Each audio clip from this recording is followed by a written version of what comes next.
Этот метод, наверное, многих удивит, но говорят, что он работает. На себе я еще не проверяла, но обязательно попробую.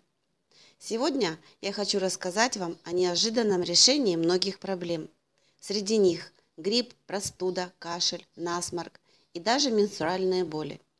Единственное, что вам нужно сделать, это смочить ватный тампон в 2 столовых ложках 50% спирта и поместить этот пропитанный ватный шарик в пупок. Да-да, вы не ослышались, именно в пупок. После применения этого способа вы моментально станете расслабленным, и боль у вас исчезнет. Это очень эффективное традиционное лечение, которое очень часто используется в лечении судорог и мышечных болях. Это альтернативное решение гораздо лучше, чем многие медицинские препараты, так как оно не имеет никакого побочного эффекта.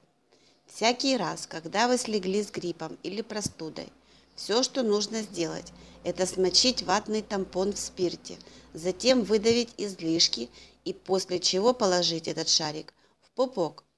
Если вы хотите получить мгновенное облегчение во время менструального цикла при болях в животе, то данное средство тоже может вам помочь.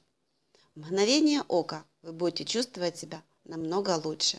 На сегодня все, дорогие друзья. Берегите себя.